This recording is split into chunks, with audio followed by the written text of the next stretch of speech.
ये आकाशवाणी दिल्ली है। लीजिए सुनिए माननीय प्रधानमंत्री श्री नरेंद्र मोदी के मन की बात का संस्कृत अनुवाद। मम प्रियाः देशवासिनः नमस्कारः। मन की बात कार्यक्रमे भवतां समेषां स्वागतम्। एतेषु दिनेषु चैंपियंस ट्रॉफी इत्याख्या प्रतियोगिता प्रवर्तमाना अस्ति। सर्वत्र क्रिकेट क्रीडायाः एव परिवेशः वर्तते। क्रिकेट क्रीडायां शतकस्य कीदृशः रोमाञ्चः भवति इति तु वयं सम्यक्तया जानीमः। परम् अद्य अहं भवद्भिः सह क्रिकेट विषये नैव अपि तु भारतेन अन्तरिक्षक्षेत्रे यत् शतकरूपं श्रेष्ठप्रदर्शनं कृतं तद्विषये संवादं कुर्याम्। विगते मासे देशः इस्रो संघटनेन यत् 100तमं प्रक्षेपणयन्त्रं सफलतया प्रक्षिप्तं तस्य साक्षिणः वयम् अभवाम। इदं केवलं संख्यामात्रं नास्ति, अपि तु एतेन अन्तरिक्षविज्ञानदिशि नूतनशिखराणां प्रापणपरः अस्माकं सङ्कल्पः अपि ज्ञातो भवति। अस्माकम् अन्तरिक्षयात्रायाः आरम्भः अत्यन्तं सामान्यरीत्या आरब्धः आसीत्। एतस्मिन् प्रतिपदम् अनेकानि समाह्वानानि आसन्, परम् अस्माकं वैज्ञानिकाः विजयं प्राप्तवन्तः, सर्वदैव च अग्रेसराः आसन्। यथा समयम् अन्तरिक्षक्षेत्रे अस्माकं सफलतानां सूचिः दीर्घा जाता। प्रक्षेपकस्य निर्माणं भवेत्, चन्द्रयानस्य सफलता वा, मङ्गलयानं भवतु, आदित्य L1 इत्येतत् उत एकेन एव प्रक्षेपकेन एकस्मिन् एव काले 4,100 उपग्रहाणाम् अन्तरिक्षप्रेषणपरम् अभूतपूर्वम् अभियानम् इस्रो इति सङ्घटनस्य सफलतायाः क्षेत्रम् अत्यन्तम् अभिवृद्धम् अस्ति। विगतेषु 10 वर्षेषु अपि प्रायः 6,400 संख्याकाः उपग्रहाः प्रक्षिप्ताः। एतेषु अन्यदेशानामपि बहवः उपग्रहाः सम्मिलिताः सन्ति। कतिपयेषु एव वर्षेषु एका विशेषवार्ता एषा अपि प्रवर्तमाना अस्ति यत् अन्तरिक्षवैज्ञानिकानाम् आस्माकीने दले नारीशक्तेः सहभागिता सततं वर्धमाना अस्ति। एतद्दृष्ट्वा अपि अहं प्रसीदामि यदद्यत्वे अन्तरिक्षक्षेत्रम् अस्माकं युवभ्यः अत्यन्तं रुचेः विषयः संवृत्तः। केभ्यश्चित् वर्षेभ्यः पूर्वमपि केनापि चिन्तितं स्यात् यत् एतस्मिन् क्षेत्रे नवोद्योगाः भविष्यन्ति, किं च अन्तरिक्षक्षेत्रीयाः सहस्राधिकाः नैजसमवायाः एतस्मिन् क्षेत्रे भविष्यन्ति। अस्माकं ये युवानः जीवने किञ्चित् रोमाञ्चकरम् उत्तेजकं वा कर्तुं वाञ्छन्ति, तेभ्यः अन्तरिक्षक्षेत्रम् उत्कृष्टः विकल्पः सञ्जायते। सखायः आगामिषु कतिपयेषु एव दिनेषु वयं राष्ट्रिय विज्ञान दिनम् आचरिष्यामः। विज्ञानक्षेत्रे अस्माकं बालानां यूनां वा रुचिः उत्साहः च महत्त्वम् आवहति। एतस्मिन् सन्दर्भे मम विचारः एकः अस्ति यं भवन्तः one day as a scientist अर्थात वैज्ञानिकत्वेन एकं दिनम् इत्येतत् वक्तुं शक्नुवन्ति। अर्थात भवन्तः स्वकीयम् एकं दिनं वैज्ञानिकरूपेण यापयन्तु। भवन्तः स्वीय सुविधायाः अनुसारं कमपि दिनं चिन्वन्तु। तद्दिने भवन्तः काञ्चन प्रयोगशालां, तारामण्डलम् उत अन्तरिक्षकेन्द्रसम्बद्धानि स्थलानि अवश्यं गच्छन्तु। अनेन विज्ञानविषयिणी भवदीया जिज्ञासा अभिवृद्धा भवेत्। अन्तरिक्षम् अथ विज्ञानम् इत्येताभ्यां सदृशम् एकम् इतोपि क्षेत्रम् अस्ति यस्मिन् भारतं तीव्रगत्या स्वकीयम् अभिज्ञानं स्थापयदस्ति। एतत् क्षेत्रमस्ति AI अर्थात् कृत्रिमबुद्धिमत्ता इत्येतस्य। अनतिचिरम् एव अहं कृत्रिमबुद्धिमत्ता सम्बद्धे एकस्मिन् विशिष्टसम्मेलने सहभागं कर्तुं पेरिस् नगरं गतः आसम्। तत्र विश्वेन एतस्मिन् क्षेत्रे भारतस्य प्रगतेः मुक्तकण्ठेन प्रशंसा कृता।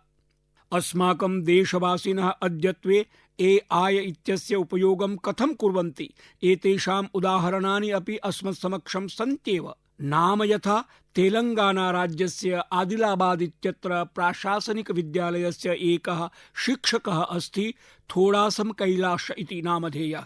डिजिटल अर्थात आंकिकरीत्या गीतसङ्गीते तदीया रुचिः अनेकासां जनजातीय भाषाणां संरक्षणार्थम् अति महत्वपूर्णं कार्यं विदधाति। सः कृत्रिमबुद्धिमत्ता प्रविधेः सहायतया कोलामी भाषायां गीतं विरच्य उत्कृष्टं कृतवान्। सः AI प्रविधेः उपयोगं कोलामी भाषामतिरिच्य अन्यासामपि भाषाणां गीतरचनार्थं कुर्वन् अस्ति। जनसञ्चारमाध्यमेषु तदीयानि गीतानि आदिवासीक्षेत्रस्य अस्माकं भगिनीभ्रातृभ्यः अत्यन्तं रोचन्ते। अन्तरिक्षक्षेत्रं भवतु किंच कृत्रिमबुद्धिमत्ताक्षेत्रम् अस्माकं यूनां वर्धमाना सहभागिता नूतनक्रान्तिं जनयति। नूतनप्रविधीनां स्वीकारे अथ प्रयोगे भारतीयाः कथमपि पृष्ठता न सन्ति। मम प्रियाः देशवासिनः, अग्रिममासे अर्थात् मार्च मासे 8 दिनाङ्के अन्ताराष्ट्रिय महिला दिवसः अस्ति। एषः नारीशक्तिं प्रति कृतज्ञतां प्रकटीकर्तुं विशेषावसरः भवति। देवी माहात्म्ये लिखितमस्ति, विद्याः समस्ताः तव देवी भेदाः स्त्रियः समस्ताः सकला जगत्सु। अर्थात् सर्वाः विद्याः देव्याः विभिन्न स्वरूपाणाम् अभिव्यक्तयः वर्तन्ते। अथ जगतः सकलायां नारीशक्तौ अपि देव्याः एव प्रतिरूपम् अस्ति। अस्माकं संस्कृत्यां पुत्रीणां स्थानं सर्वोपरि भवति। देशस्य मातृशक्तेः अस्माकं स्वतन्त्रता संग्रामे संविधान निर्माणे च महत्वपूर्णा भूमिका वर्तते। संविधान सभायाम् अस्माकं राष्ट्रियध्वजं प्रस्तुतं कुर्वती हंसा मेहता इत्येषा यत् उक्तवती तस्याः एव स्वरम् अहं भवतां समक्षमत्र प्रकाशयामि। एतद् उचितम् एव यत् एषः प्रथमः ध्वजः यः अस्यां भव्यसभायाम् उत्तोलितः भवेत् सः भारतस्य महिलानां पक्षतः उपहारस्वरूपेण प्रदत्तः स्यात्। वयं भगवा अर्थात् नारङ्गवर्णं धृतवत्यः, वयं देशस्य स्वतन्त्रतायै सङ्घर्षं कृतवत्यः, कष्टानि अनुभूतवत्यः अथ बलिदानं कृतवत्यः। अधुना च वयं स्वीयलक्ष्यं प्राप्तवत्यः, स्वीयस्वतन्त्रतायाः प्रतीकरूपं प्रस्तुतवत्यः। परं वयं पुनरेकवारं राष्ट्राय स्वीयसेवाः समर्पयामः। वयं महते भारताय कार्यं कर्तुम् एतादृशस्य एकस्य राष्ट्रस्य निर्माणार्थं प्रतिज्ञां कुर्मः यद्धि राष्ट्रेषु अन्यतमं राष्ट्रं भविष्यति। वयं तादृशीं स्वतन्त्रताम् अक्षुण्णां स्थापयितुं महते उद्देश्याय च कार्यप्रतिज्ञां साधयामः, या हि अस्माभिः प्रयत्नपूर्वकम् अर्जितास्ति इति। सखायः हंसा मेहता इत्येषा राष्ट्रियध्वजस्य निर्माणात् आरभ्य तस्य कृते समग्र देशतः या महिलाः स्वीय प्राणाहुतिं समर्पितवत्याः तासां सर्वासां योगदानं सभायां प्रस्तुतवती आसीत्। तस्याः विचारः आसीत् यत् अस्माकं त्रिवार्णिकध्वजे नारङ्गवर्णात् अपि एषा एव भावना समुत्पन्ना भवति। तया विश्वासः प्रकटितः आसीत् यत् अस्माकं नारीशक्तिः भारतं सुदृढीकर्तुं समृद्धरूपं च निर्मातुं स्वीययोगदानं प्रदास्यति। अद्यत्वे तस्याः वक्तव्यं प्रामाणिकं जायते। भवन्तः किमपि क्षेत्रं पश्यन्तु, ज्ञातुं समर्थाः भवेयुः यत् सर्वत्र महिलानां योगदानं व्यापकं वर्तते। सखायः, अस्मिन् महिला दिवसे अहम् एकस्य नूतनप्रकल्पस्य आरम्भं कुर्वन् अस्मि यः अस्माकं नारीशक्तिं प्रति समर्पितः भवेत्। अस्मिन् विशिष्टावसरे अहम् एक्स, इंस्टाग्राम इत्येतेषु जनसञ्चारमाध्यमेषु मम स्वकीयानि लेखाविवरणानि देशस्य प्रेरणाप्रदातृभ्यः महिलाभ्यः एकदिवसार्थं समर्पयामि। याः महिलाः विभिन्नक्षेत्रेषु उपलब्धीः प्राप्तवत्यः, नवाचारं कृतवत्यः, मार्च मासे 8 दिनाङ्के ताः महिलाः स्वीय अनुभवान् देशवासिनां समक्षं प्रस्तोष्यन्ति। यद्यपि प्लेटफॉर्म अर्थात् पटलं मदीयं भविष्यति, परं तत्र तासाम् अनुभवाः समाह्वानानि उपलब्धयश्च चर्चिष्यन्ते। यदि भवत्यः इच्छन्ति यद् एषः अवसरः भवतीभ्यः अपि स्यात् तर्हि नमो ऐप् इत्यत्र निर्मितस्य फोरम इत्यस्य माध्यमेन अस्मिन् प्रयोगे स्वीय सहभागं कुर्वन्तु। अथ एक्स, इंस्टाग्राम इत्यत्र मम लेखा माध्यमेन विश्वे स्वीयानुभवान् सन्देशान् च प्रसारयन्तु। तर्हि आगच्छन्तु, एतस्मिन् महिला दिवसे वयं मिलित्वा नारीशक्तिं परिकीर्तयामहे, सम्मानं नमनं च कुर्महे। मम प्रियाः देशवासिनः, भवत्सु बहवः जनाः तादृशाः भवेयुः ये उत्तराखण्डराज्ये राष्ट्रियक्रीडानाम् आनन्दम् अनुभूतवन्तः स्युः। देशस्य 11,000 क्रीडापटवः एतासु क्रीडासु भव्यं प्रदर्शनं कृतवन्तः।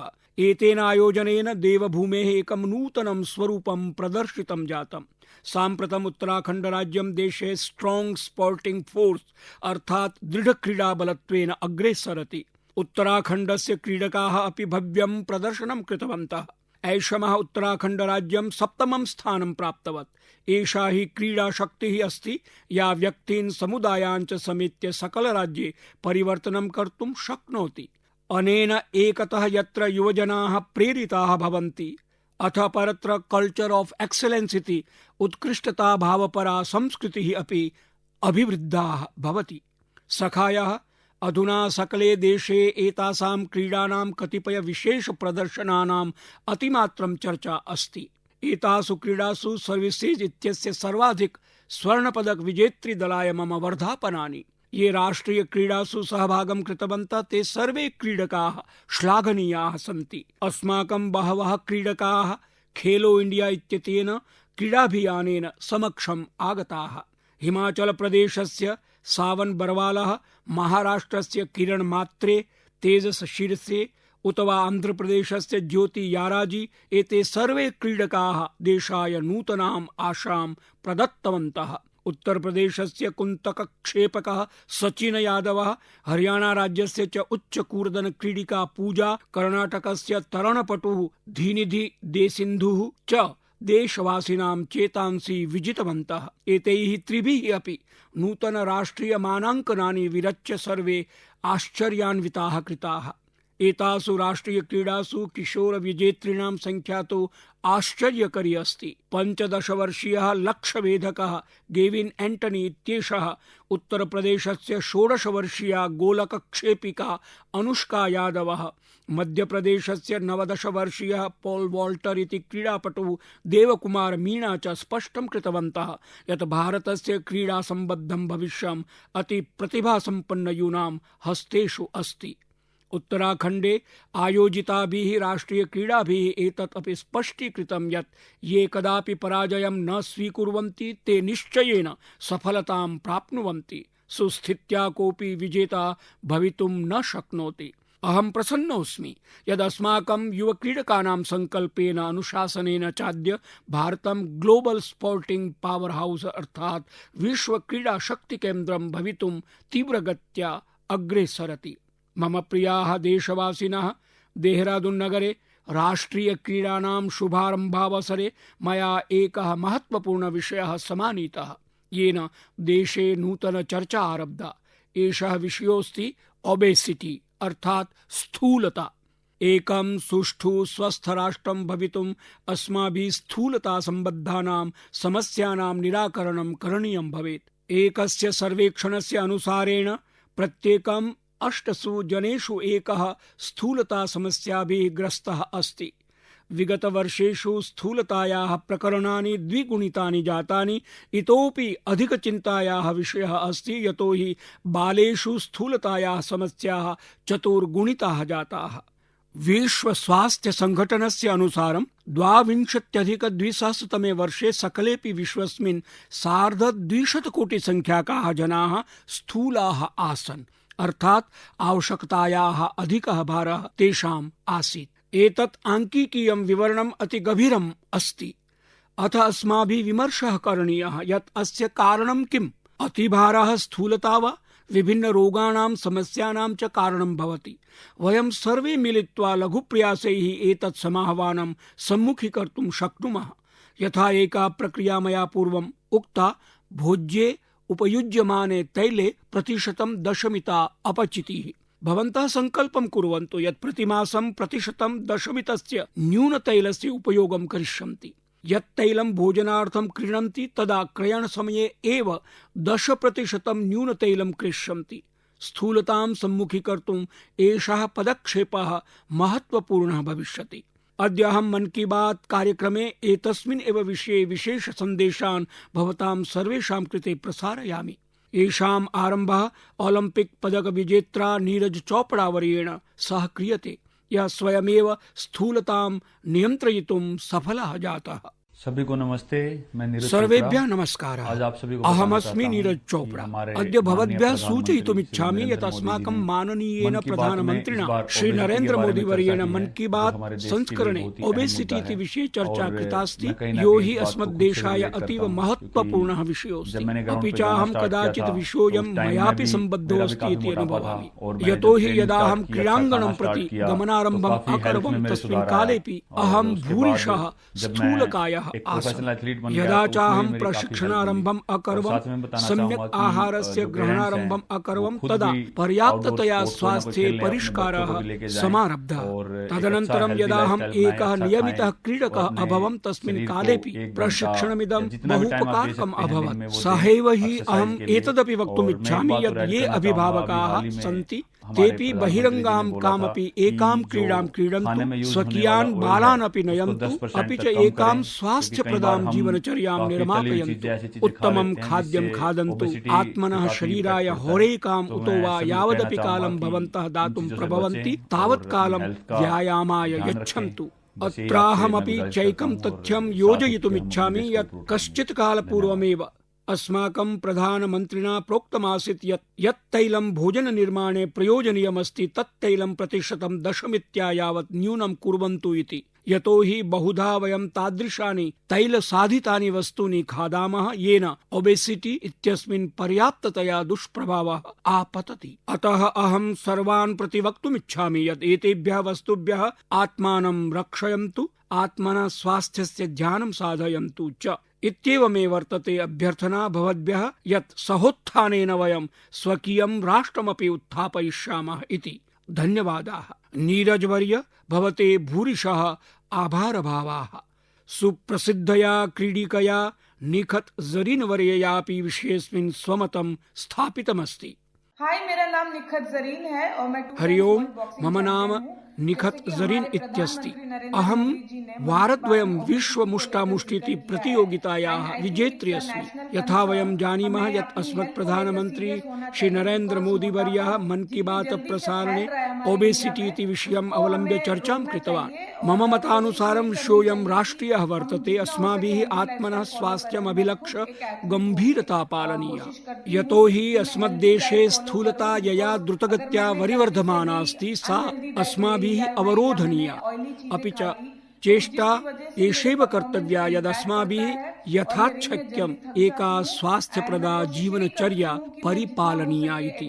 अहं स्वयमपि एका क्रीडिका सत्यपि प्रयते यत् एकां स्वास्थ्यप्रदां भोजनचर्यां परिपालयेयमिति। मया त्रुटिवशादपि यदि तैलाधिक्ययुतम् अस्वास्थ्यकरं वा भोजनं गृहीतं तर्हि मम क्रीडायां प्रतिकूलप्रभावः परिलक्षितः। तथा च अहं रिङ्गाख्ये क्रीडाङ्गणे शीघ्रमेव क्लान्ता भवामि च।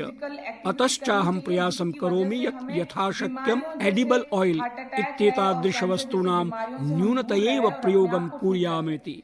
अपि च तस्य स्थाने स्वास्थ्यप्रदं भोजनम् अनुसरेम, प्रतिदिनं च शारीरिककार्याणि च कुर्याम इति। येन कारणेन अहं सर्वदेव हि सुस्था भवामि। सहैव हि विचारयामि यद् अस्मादृशाः सामान्यजनाः ये प्रतिदिनं कार्यक्षेत्रं गच्छन्ति, मन्ये सर्वेपि स्वास्थ्यदृशा गभीराः स्युः। अथ च वयं प्रतिदिनं शारीरिकक्रियाकलापान् करवाम, येन कारणेन वयं हृदयाघात कर्कटादि रोगेभ्यः दूरे भवेम, आत्मानं च सुस्थं स्थापयेम। यतो हि सुस्थाः वयं, सुस्थं भारतं च। निखतवर्यया निश्चयेन केचन बिन्दवः समुट्टङ्किताः सन्ति। आयान्तु इदानीं डॉक्टर देवीशेट्टी महोदयः किं वदति इति शृण्मः। यथा भवन्तः सर्वे जानन्ति यत् सः अत्यन्तः सम्मानितः वैद्यः अस्ति, यः अस्मिन् विषये निरन्तरं कार्यं कुर्वन् वर्तते। I would like to thank अहम् अस्माकं माननीय प्रधानमन्त्रिणे तस्य सर्वाधिक लोकप्रियतमे मन की बात कार्यक्रमे स्थूलत्वस्य विषये जागृतीकरणाय धन्यवादं दातुम् इच्छामि। अद्यत्वे स्थूलता सौन्दर्य प्रसाधन समस्या नैव अस्ति, एषा अतीव गभीरा चिकित्सा सम्बद्ध समस्या अस्ति। अद्यत्वे भारते अधिकांश युवकाः प्रायशः स्थूलाः सन्ति। अद्यत्वे स्थूलत्वस्य मुख्य कारणं न्यूनगुणयुतस्य आहारस्य ग्रहणमस्ति। विशेषतः कार्बोहाइड्रेट्स, अर्थात तण्डुलस्य चपाती इत्यस्य शर्कराया च आधिक्येन सम्प्राप्तिः तथा च अवश्यमेव तैलस्य अत्यधिकः उपभोगोऽपि स्थूलता, हृदयरोगम्, उच्च रक्तचापं, मेद, यकृत इत्यादीः प्रमुखाः चिकित्सा सम्बद्ध समस्याः च जनयति। अतः सर्वान् यूनः प्रति मम परामर्शः अस्ति यत् व्यायामम् आरभन्ताम् आत्मनः आहारस्य नियन्त्रणं कुर्वन्तु, अतीव सक्रियाः भवन्तु, आत्मनः भारस्य निरीक्षणं नियमिततया कुर्वन्तु च। पुनः एकवारम् अहं भवतां सर्वेषां सुस्वास्थ्ययुतं भविष्यम् ईश्वरस्य आशीर्वादं च शुभं भाग्यं च भवेदिति प्रार्थये। मित्राणि, भोजने तैलस्य न्यूनप्रयोगः स्थूलत्वस्य निवारणं च न केवलं व्यक्तिगतः विकल्पः अपितु परिवारं प्रति अस्माकं दायित्वमपि अस्ति। भोजने तैलस्य अत्यधिकप्रयोगेण हृद्रोगः, मधुमेहः, उच्चरक्तचापः चेत्यादयः अनेके रोगाः भवितुम् अर्हन्ति। आहारे लघु परिवर्तनं कृत्वा वयम् आत्मनः भविष्यं सुदृढं, स्वस्थं, रोगमुक्तं च कर्तुं शक्नुमः। अतएव अस्माभिः विलम्बं विनैव अस्यां दिशि सत्प्रयासाः वरिवर्धनीयाः, स्वकीये जीवने च अवतारणीयाः। वयं सर्वे सम्मिल्य विषयमिमं क्रीडात्वेनैव बहु प्रभाविरूपेण जीवने अवतारयितुं शक्नुमः। यथा अद्य मन की बात इत्यस्य अस्मात् संस्करणाद् अनन्तरम् अहं 10 जनानां सम्मुखं समाह्वानत्वेन स्थापयिष्यामि यत् ते स्वकीये भोजने प्रतिशतं 10 यावत् तैलं न्यूनीकर्तुं शक्ष्यन्ति। सहैव हि ते अन्यान् 10 जनानपि एतादृशमेव समाह्वानं स्थापयन्तु इति वदिष्यामि। मम विश्वासो वर्तते यत् अनेन ओबेसिटी इत्यनेन सह संघर्षे साहाय्यं भविष्यति इति। सखायः एशियाटिक सिंहः, हंगुल, पिग्मी होक्स, सिंहपुच्छ, मक्क इत्येतेषु किं साम्यम् अस्ति इति भवन्तः जानन्ति वा? उत्तरम् अस्ति यत् एते विश्वस्मिन् अन्यत्र कुत्रापि न दृश्यन्ते, केवलम् अस्माकं देशे एव सन्ति। वस्तुतः आस्माकीनः वनस्पतिः जीवजन्तूनां च सन्तोलनम् आत्यन्तिकरूपेण जीवनपर्यावरण व्यवस्थायाः उदाहरणभूतमस्ति। एते वन्यजीवाः अस्माकम् इतिहासे, संस्कृतौ च अन्तर्निविष्टाः सन्ति। बहवः पशवः अस्माकं देवतादेवानां वाहनरूपेण अपि दृश्यन्ते। मध्यभारते बाघेश्वरो बहुभिः जनजातिभिः पूज्यते। भगवान् अय्यप्पा इत्यस्य अपि व्याघ्रेण सह अतीव गभीरः सम्बन्धः अस्ति। सुन्दरवन प्रदेशे बोन् बीबी इत्यस्य पूजा भवति, यस्य चालकः व्याघ्रः अस्ति। अस्माकं समीपे कर्णाटकस्य हुलिवेशा, तमिलनाडु राज्यस्य पूली, केरलस्य पुलिकली इत्यादीनि बहूनि सांस्कृतिक नृत्यानि सन्ति यानि प्रकृत्या वन्यजीवैश्च सम्बद्धानि सन्ति। अहं मम आदिवासी भगिनी भ्रातॄन् प्रति अपि कृतज्ञतां प्रकटयितुम् इच्छामि, यतो हि ते वन्यजीव संरक्षण सम्बद्धेषु कार्येषु सक्रियरूपेण भागं वहन्ति। कर्णाटकस्य बीआरटी व्याघ्र संरक्षण क्षेत्रे व्याघ्राणां संख्या निरन्तरं वर्धमाना अस्ति, यतः व्याघ्रपूजकाः सोलिगा जनजातयः अस्मिन् प्रदेशे निवसन्ति, येन मानव पशु संघर्षः नगण्यमिव सञ्जातः अस्ति। गुजरात राज्येपि जनैः गीर इत्यत्र एशियाटिक लायन्स इत्येतेषां सुरक्षा संरक्षणयोः महत्वपूर्णं योगदानं प्रदत्तं। तैः संसाराय प्रदर्शितं यत् प्रकृत्या सह सहास्तित्वं किं भवति इति। सखायः एभिः सत्प्रयासैः एव गतेषु अनेकेषु वर्षेषु व्याघ्राः, चित्रकाः, एशियाटिक सिंहाः, एकचराः, कर्दममृगाश्च जनसंख्यादृष्ट्या च जवेन वरिवर्धमानाः वर्तन्ते। भारते वन्यप्राणिनां विविधता कियती सुन्दरा वर्तते, एतदपि ध्यातव्यमस्ति। यदि एशियाटिक सिंहाः देशस्य पश्चिमभागे दृश्यन्ते, व्याघ्रस्य प्रदेशः पूर्वमध्यदक्षिण भारते चास्ति।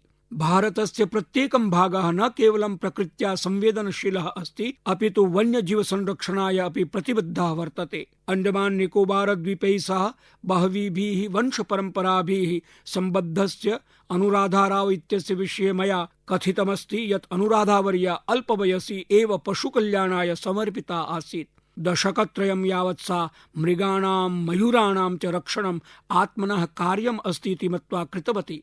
जनाः तां मृगमहिला इति कथयन्ति। अग्रिममासे आरम्भे एव वयं विश्व वन्यजीव दिवसम् आचरामः। वन्यजीव संरक्षण संबद्धान् जनान् अवश्यमेव प्रोत्साहयन्तु इति अहं भवन्तं प्रार्थये। इदानीं क्षेत्रे अस्मिन् बहव्यः स्टार्टअप इत्याख्या नवोद्योग संस्थाः अपि उद्भूताः सन्ति इति मत्कृते अतीव सन्तोषस्य विषयः अस्ति। सखायः एषा बोर्ड इति परीक्षाणां कालोऽस्ति। अहं मम युवमित्रेभ्यः परीक्षायोद्धृभ्यः परीक्षार्थं शुभाशयान् ददामि। भवान् कामपि चिन्तां विना पूर्णतया सकारात्मकरूपेण स्वीयोत्तरपत्राणि लिखन्तु। प्रतिवर्षं परीक्षा पे चर्चा इत्यस्मिन् वयं परीक्षा सम्बद्धेषु विभिन्नेषु विषयेषु परीक्षायोद्धृभिः सह वार्तालापं कुर्मः। अहं प्रसन्नोऽस्मि यत् अधुना कार्यक्रमोऽयं संस्थागतरूपं स्वीकरोति, तथा च नूतनाः विशेषज्ञाः अपि तत्र संलग्नाः भवन्ति। वर्षेऽस्मिन् वयं परीक्षा पे चर्चा इतीदं नूतनरूपेण कर्तुं प्रयतितवन्तः। विशेषज्ञैः सह 8 भिन्नानि प्रकरणानि अपि समाविष्टानि आसन्। वयं समग्र परीक्षाभ्यः आरभ्य स्वास्थ्य परिचर्यां, मानसिक स्वास्थ्यं तथा च आहारम् इत्यादीन् विषयान् स्वीकरिष्यामः। तस्मिन्नेव समये पूर्वशीर्षस्थाने स्थिताः प्रतिभागिनः अपि सर्वेभ्यः स्वीयविचारान् अनुभवान् च प्रकटितवन्तः। बहवः युवकाः तेषां पितरौ शिक्षकाः च मह्यं विषयेऽस्मिन् पत्राणि लिखितवन्तः। ते उक्तवन्तः यत् तेभ्यः अस्य कार्यक्रमस्य स्वरूपं रोचते, यतः प्रत्येकं विषयः विस्तरेण चर्चितः। इंस्टाग्राम इत्यत्र अस्माकं युवमित्राणि अपि एतानि प्रकरणानि बहुसंख्यया दृष्टवन्तः। दिल्ली नगरस्य सुन्दर नर्सरी मध्ये आयोजितमिमं कार्यक्रमं दृष्ट्वा भवन्तः अपि प्रसन्नाः अभवन्। अस्माकं युवमित्राणि ये अद्यापि परीक्षा पे चर्चा इत्यस्य एतानि प्रकरणानि द्रष्टुं न शक्तवन्तः, ते नमो ऐप् इत्यत्र एतानि प्रकरणानि अवश्यं पश्यन्तु।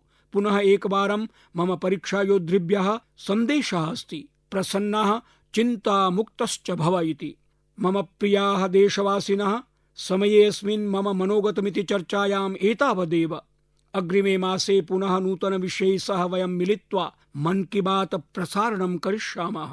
भवन्तः मह्यं स्वीयपत्राणि स्वीयसन्देशान् च प्रेषयन्तु। स्वस्थाः भवेयुः, प्रसन्नाश्च भवेयुः भवन्तः। बहुशः धन्यवादाः। नमस्कारः। अभी आप माननीय प्रधानमंत्री श्री नरेंद्र मोदी के मन की बात का संस्कृत अनुवाद सुन रहे थे। ये कार्यक्रम आकाशवाणी के दिल्ली केंद्र से प्रसारित किया गया।